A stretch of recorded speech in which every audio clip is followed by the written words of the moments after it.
Alright, two Belgian comic-based animated movies in a row. So, yep. These are the 12 Tasks of Asterix. So, this movie was created by the creators of the original comic series, Rene Goscinny and Albert Uderzo. I'm sorry if I butchered those names, but yeah, this is yeah. So they worked on this movie. It's actually an original story this time because the other Asterix movies were based on comics in the series, but yeah, this one's a completely original story, and yeah, and apparently it's pretty popular as an Asterix movie, and yeah, I can see why. So I guess I'll get into the story. So the Romans, they keep getting beaten up by the Gauls, so they finally wonder how they're so tough, and I guess they're like, oh, they must be gods. That's the only way they can beat the Romans, and I guess they're strong because of a potion that some old man feeds them all. But yeah, close enough, I guess. Either way, it's pretty cheap. But yeah, anyway, so Julius Caesar challenges the Gauls to 12 tasks to prove that they're gods, prove that they're that powerful, similar to the 12 tasks of Hercules, but they decided to change them to different tasks because they say that the Hercules tasks are dated now. So yeah, Asterix and Obelisk embark on this little journey with this Caius Tidless. So yeah, he's kind of chronicling their progress and kind of like showing them where to go, directing them and everything, telling them what they need to do. So yeah. They perform the 12 tasks. If they fail any of the tasks, then they become slaves to Caesar. And if they complete all the tasks, then they get to, Caesar surrenders and they take over Rome, basically. So yeah, there's a bunch of tasks. It kind of starts off like simple little Olympic-like challenges against these, competent Olympians. Like first Asterix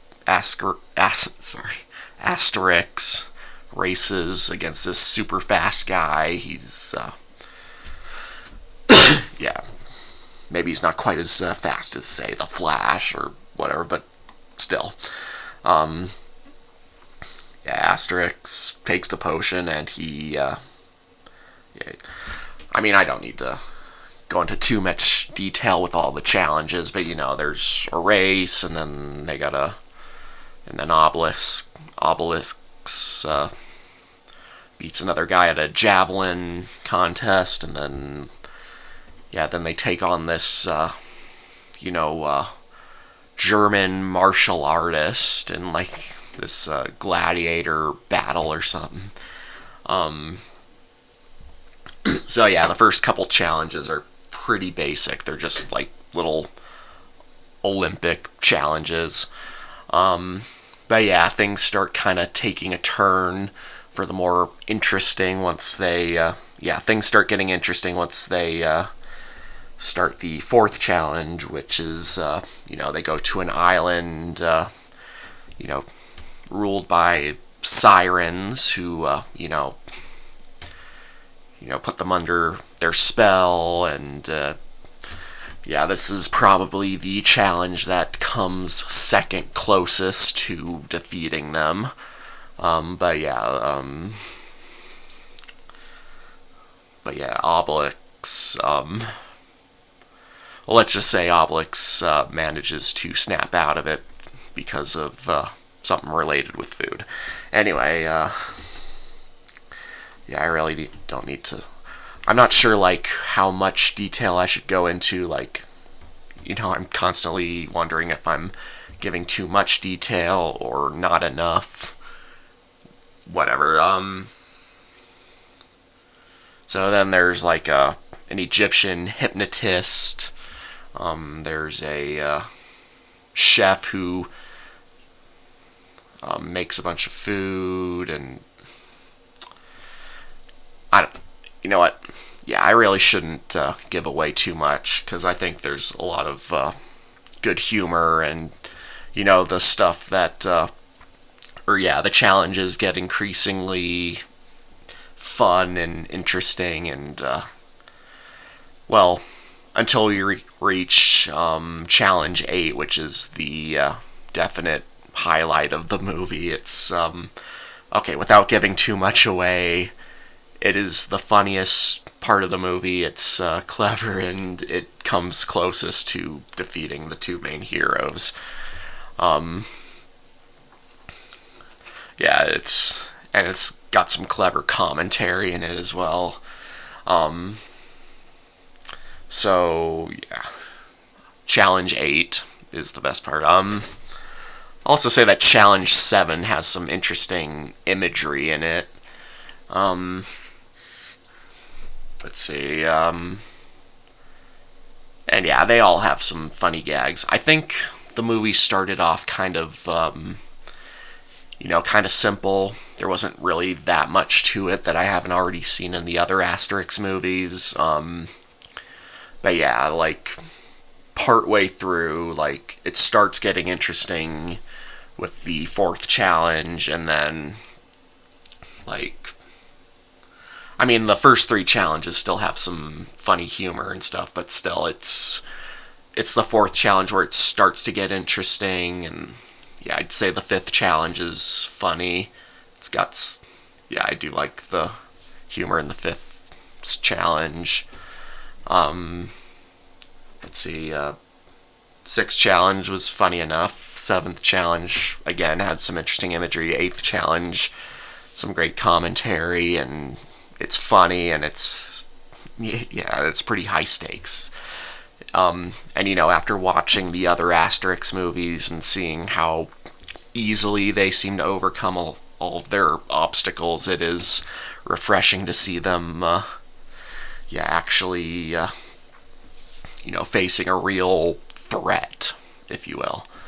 And yeah, challenges 9, 10, 11, they're funny enough. And then, I can just say, for the last challenge, it's just a big gladiator battle between the Gauls and, Romans. And, yeah, I guess Caesar should have known better than to think that that wasn't going to be a breeze for them.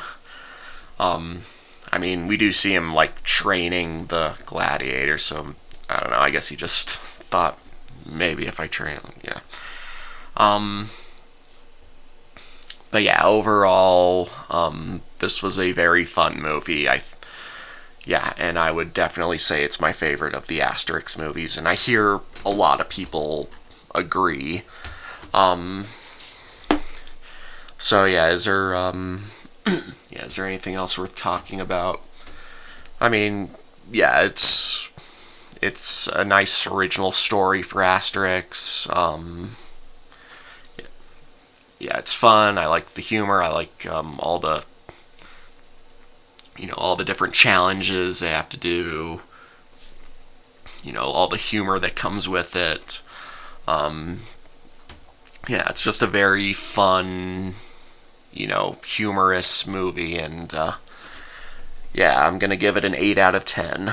And yeah, if you're a fan of Asterix, if you're or if you just want something funny and something entertaining, yeah, I would definitely recommend this movie. So yeah, I can't really think of much else to say, but as usual, if there's anything else I remember, I'll put it in the comments. So yeah, I guess that's all I can think to say for now. Match it and smash it, signing off.